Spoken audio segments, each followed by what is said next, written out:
Hello दोस्तों, I hope कि आप सब बढ़िया होंगे। तो पिछली वीडियो में हमने देखा कि ब्रोली आउट ऑफ कंट्रोल हो जाता है और उसके बाद हमारा सीन चेंज होता है। हमें माजन बू को दिखाया जाता है। माजन बू को यहाँ आए हुए 5 महीने हो चुके हैं और ग्रैंड प्रिंस को यूनिवर्स जीरो को फ्रीज किए हुए 6 महीने। और माजन बू को कोई आइडिया नहीं है कि वो भी यूनिवर्स 6 में वापस कैसे जाएगा। वो बस यहाँ इंजॉय कर रहा है। जो चीजें उसने अर्थ पे खाई थी उन्हीं चीजों को अपने मैजिक से बना के वो खा रहा है। माजन बू यहाँ आके बहुत ही ज्यादा खुश होता है और बोलता है वो ये प्लेस तो बिल्कुल जन्नत जैसा है, मुझे मजा आ रहा है। और तभी माजन बू को सिन बोट दिखता है जिसमें वो यहाँ आया है और उसे देख के माजन बू बोलता है मैं यहाँ इसी चीज की वजह से आया हूँ, यही है जो मुझे यहाँ लाई थी, पर मुझे अभी भी नहीं पता कि ये क्या है और मिस्टर सेटन कहाँ है। और ये सोचते हुए माजन बू काफी उदास हो जाता है। और तभी वहाँ कोई आता है और बोलता है मैं फाइनली यहाँ पहुँच गया आपके पास माजन बू। हम देखते हैं ये कहाँ का कोई डीमन है और ये माजन बू की पावर को सेंस करके यहाँ आया है माजन बू को लेने। और माजन बू इसे देख के बहुत ही ज्यादा हैरान होता है और बोलता है तुम कौन हो, तुम उन जैसे तो नहीं लगते जिनको मैंने अभी भी कैंडी बनाया है। इसका मतलब है कि माजन बू जो चॉकलेट जो कैंडीज खा रहा है वो है जिन डीमंस ने माजन बू को अटैक किया था और माजन बू ने उन सबको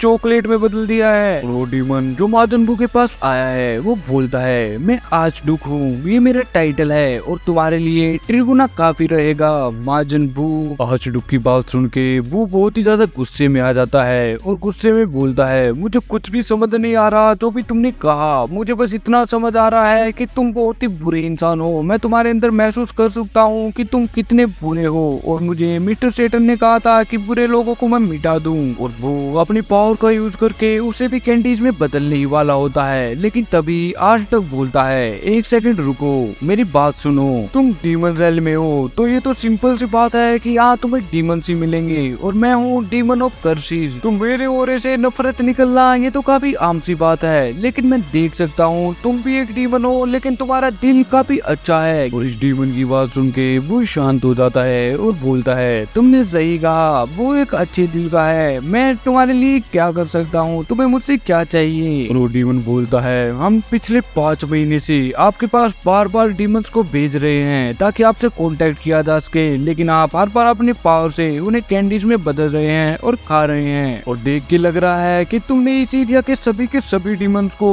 कैंडीज में बदल दिया है और हो सकता है इससे ज्यादा डीमंस को भी। और इसीलिए मुझे आपसे मिलने का आदेश दिया गया और मैं सीधा आपसे मिलने आ गया। ये सुन के वो खसता है और खुश हो जाता है। वो बोलता है ठीक है। और तभी वो सिन बोट को उठाता है और उस डीमन को दिखाता है। वो बोलता है क्या तुम्हें पता है कि ये क्या है। और माजन बू की बात सुन के वो डीमन बोलता है मैं साइंटिस्ट नहीं हूँ तो मैं इस बारे में कुछ नहीं जानता, लेकिन हमारे यहाँ काफी सारे लोग हैं जो इसके पीछे की साइंस को समझ के इसे ठीक कर सकते हैं। वो बोलता है मैं यहाँ इसी चीज की वजह से आया हूँ और मुझे लगता है कि मेरी वजह से मिस्टर सेटन काफी चिंता में होंगे। वो डीमन बोलता है वो मेरे पीछे आओ और वो बोलता है ठीक है। और तभी सीन चेंज होता है। हमें यूनिवर्स 6 पे एक प्लेनेट को दिखाया जाता है और इसके बाद हमें इसके अंदर का सीन दिखाया जाता है। यहाँ काफी सारे घर हैं जो कि काफी कुछ कैप्सूल कॉर्पोरेशन जैसे ही हैं, लेकिन ये साइज में उनसे काफी ज्यादा बड़े हैं। और हमें यहाँ हीट और फ्रोस्ट को दिखाया जाता है। हीट फ्रोस्ट को बोलता है तो आखिरकार तुम उठ ही गए, अब तुम समझ गए होगे कि तुम्हारे साथ क्या होता है जब तुम अपने से ताकतवर से भिड़ते हो फ्रोस्ट। और फ्रोस्ट काफी उदास होता है और बोलता है मैंने ये नहीं कभी सोचा था कि मेरे साथ ऐसा हो सकता है और मैं इतना ज्यादा कमजोर हो चुका हूँ कि मैं सीधा अपने स्टेट में आ चुका हूँ। जिस फॉर्म में फ्रोस्ट फिलहाल है वो फ्रोस्ट की सबसे पहली फॉर्म है, फ्रोस्ट की बेस फॉर्म है और इट ने फ्रोस्ट को बचा लिया होता है। इट बोलता है तुम जो मरने वाले थे तुम्हारी बॉडी खुद ही इस फॉर्म में आ गई शायद तुम्हें बचाने के लिए। तुम्हें 5 महीने हो चुके हैं, तुम कोमा में ही हो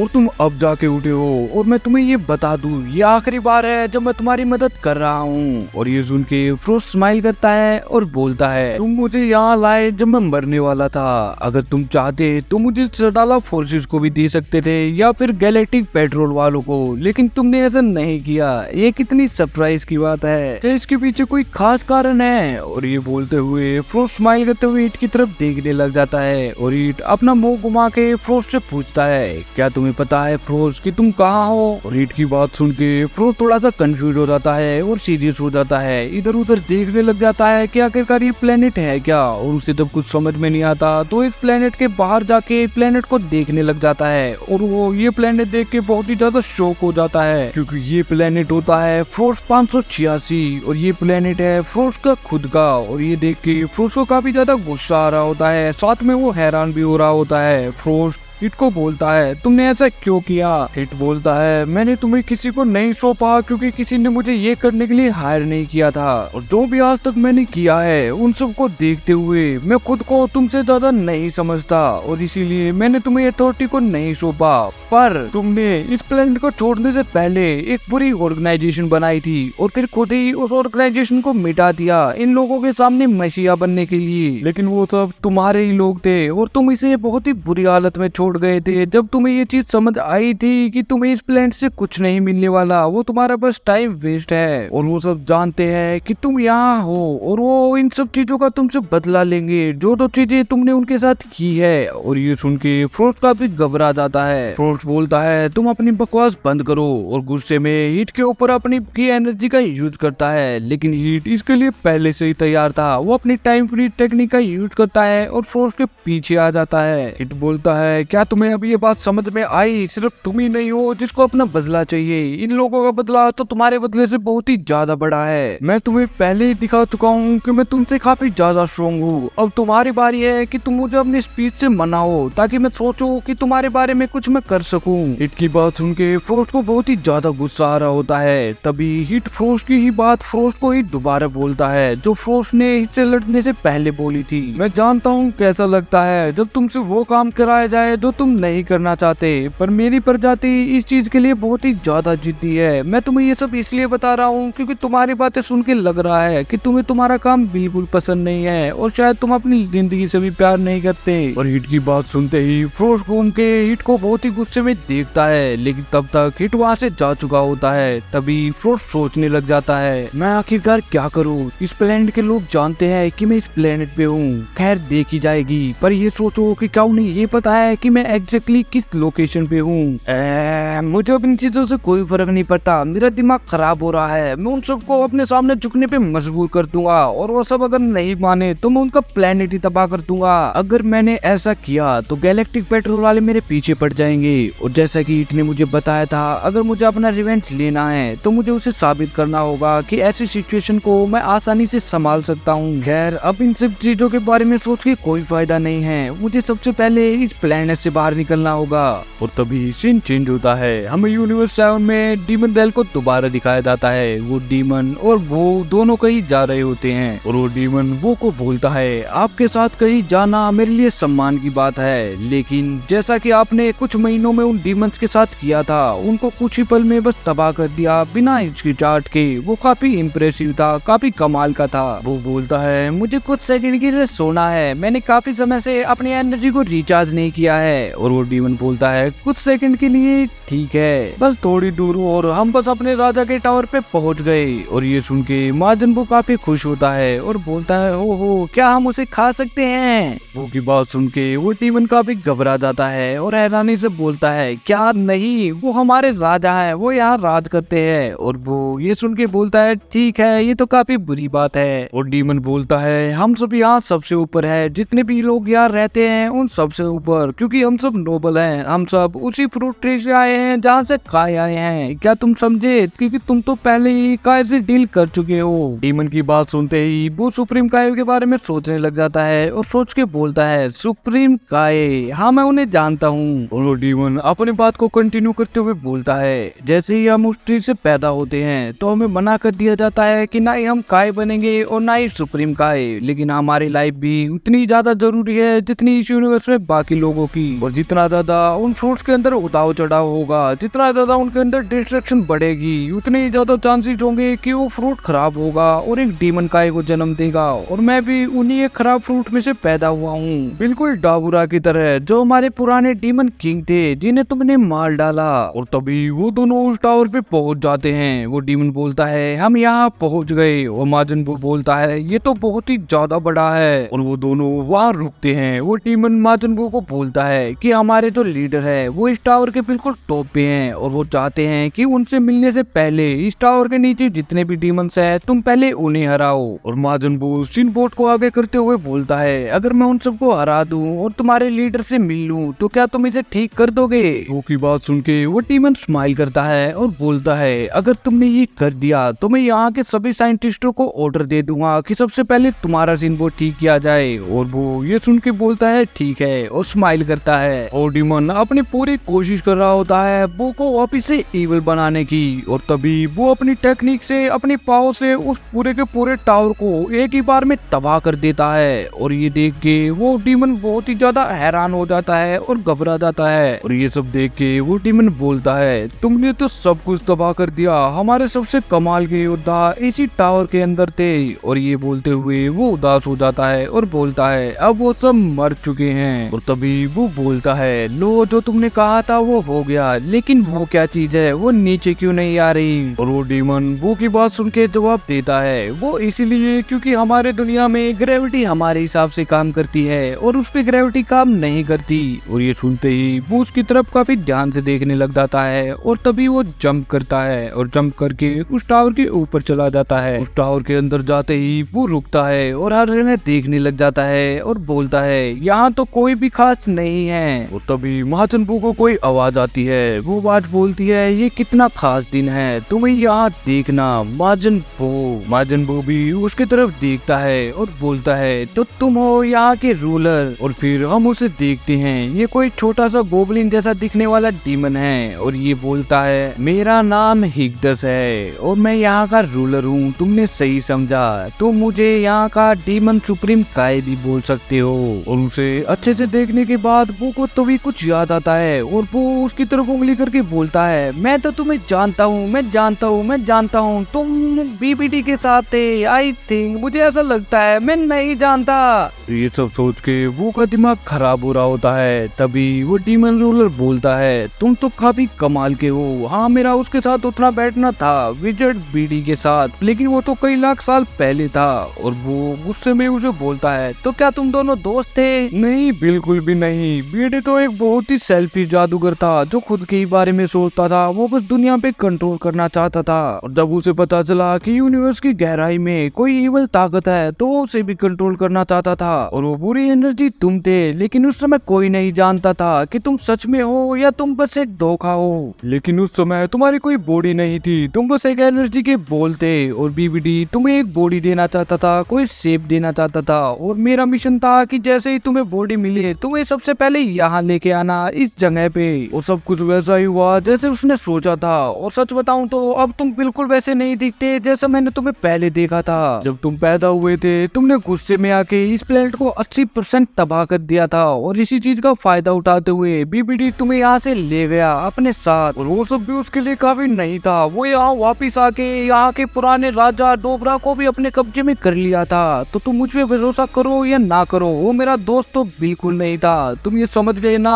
महाजन वो इस रूलर की कोई बात सुन ही नहीं रहा था, वो बस अपने खाने में बिजी है। और ये देख के यहाँ का रूलर काफी हैरान होता है कि आखिरकार ये किस तरह का डीमन है। और वो बोलता है तो ये मेरी बात नहीं सुन रहा था। तभी आर्चडक वहाँ आता है और लोग हिक्टस से सामने झुक के बोलता है लोग हिक्टस मुझे माफ कर देना, जो भी लॉर्ड बो ने अभी किया उसने पूरे के पूरे टावर को तबाह कर दिया था, उसके साथ साथ सोल्जर्स को भी। वो मुझे इस बारे में कोई अंदाजा नहीं था कि वो ये कर देगा। और कुछ सेकंड के लिए वो सभी शांत हो जाते हैं। तभी माजन बू को उनका लीडर बोलता है माजन बू, और माजन बू उसकी तरफ देखता है। तभी वो लीडर अपनी बात को कंटिन्यू करते हुए बोलता है माजन बू अब तक तुम यहाँ आई गए हो तो मैं चाहता हूँ तुम हमारा इस आने वाली लड़ाई में साथ दो, हमारी अल्टीमेट वेपन बन के। तो तुम क्या कहते हो। हिक्टस की बात सुन के वो खड़ा हो जाता है और सिनबोट को हिक्टस की तरफ करके बोलता है मैं चाहता हूँ कि तुम इसे ठीक कर दो। ये ट्रिगो जो भी है इसने मुझे कहा था कि मैं तुम्हारी मदद करूंगा तो तुम इसे ठीक कर दोगे। और तभी आर्चडक हिक्टस को समझाता है कि वही ऑब्जेक्ट है जिसकी वजह से पू यहाँ आया है, शायद उसने रैंडमली कोई डेस्टिनेशन डाल दी होगी और वो यहाँ गलती से आ गया है। और ये सुन के हिक्टस खुश होता है और बोलता है लगता है हमारी किस्मत काफी अच्छी है। और वो को काफी गुस्सा आ रहा होता है और वो चिल्ला रहा होता है मैं सेटन से बात करना चाहता हूँ, मैं सेटन से बात करना चाहता हूँ। हिक्टस बोलता है अगर मैं अपने साइंटिस्ट साइंटिस्टों को बोल के तुम्हारी इस चीज को ठीक करा दूं, तो क्या तुम हमारी मदद करोगे?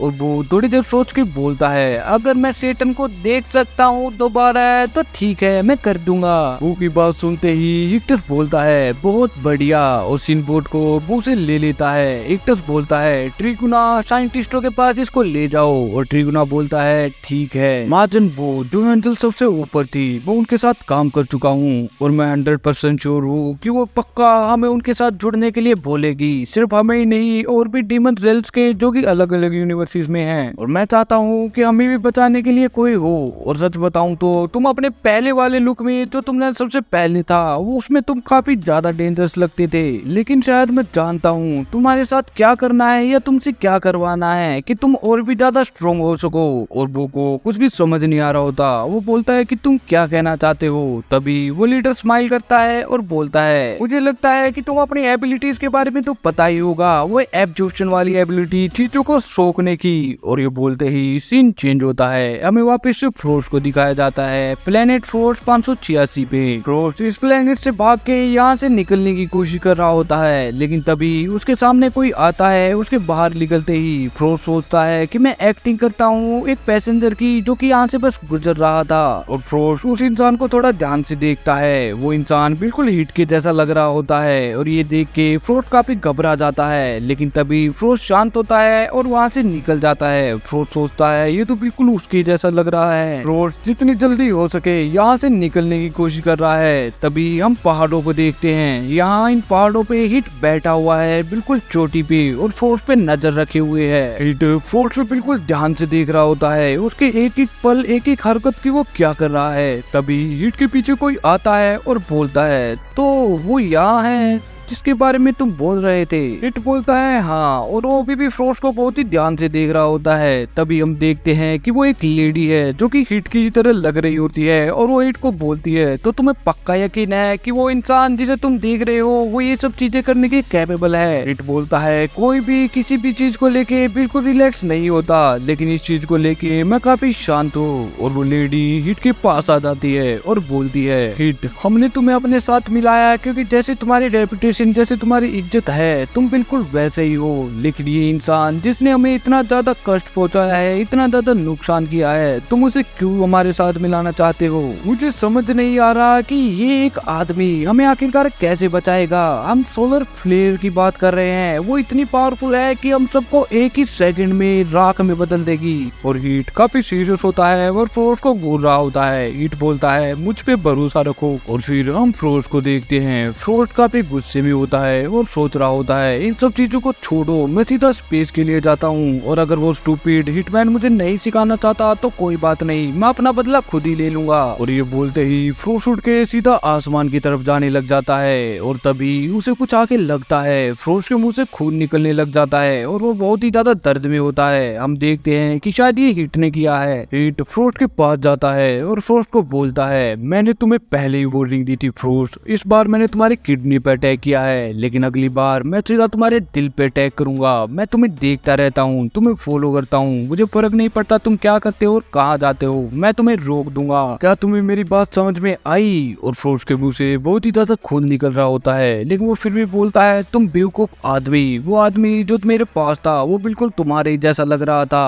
और तभी उन सभी को कुछ महसूस होता है, एक बहुत ही भयंकर एनर्जी। फ्रोस्ट और हीट ये देख के काफी घबरा जाते हैं। फ्रोस्ट सोच रहा होता है, ये एनर्जी ये कैसी है, ये स्ट्रेंथ ये क्या है? हिट बोलता है, इतनी ज्यादा इंटेंसिटी इतने ज्यादा डिस्टेंस पे ये कैसे हो सकता है? उन सभी को एक बहुत ही भयंकर एनर्जी फील होती है जो कि कुछ समय के लिए पूरे के पूरे यूनिवर्स 6 में फैल चुकी थी। और पूरे यूनिवर्स में कोई भी प्राणी जब ऐसी एनर्जी को महसूस करता है, इतनी ज्यादा खतरनाक इतनी ज्यादा डरावनी, तो ऐसा हो ही नहीं सकता कि वो घबराए ना, चाहे एक पल के लिए क्यों ना घबराए। और तभी सीन चेंज होता है, हमें प्लेनेट सडाला को दिखाया जाता है और ये एनर्जी आ रही होती है प्लेनेट सडाला से। ये एनर्जी निकल रही होती है ब्रोली के अंदर से। ब्रोली का वो रोर, ब्रोली का ओरा, ब्रोली के अंदर से इतनी ज्यादा एनर्जी निकल रही होती है कि कई लाइट ईयर दूर तक बस ब्रोली की ही एनर्जी महसूस हो रही है। ब्रोली को देख के लग रहा होता है कि एनर्जी की वजह से उसकी बॉडी फटने वाली है, उसकी पूरी की पूरी बॉडी बस एनर्जी ही है। और डोला ये देख के हंस रहा होता है। और इसी के साथ हमारा चैप्टर 16 यही खत्म होता है। आई होप कि आप सबको वीडियो पसंद पसंद आई हो। अगर वीडियो पसंद आई है तो प्लीज इस चैनल को सब्सक्राइब करके इस वीडियो को अपने दोस्तों के पास जरूर शेयर करना। मिलते हैं अगली वीडियो में, तब तक के लिए अपना ध्यान रखो। Always do it on my own, so I gotta get through it. And the only thing I know is to love what I'm doing. Never give up, never slow, till I finally prove it. Never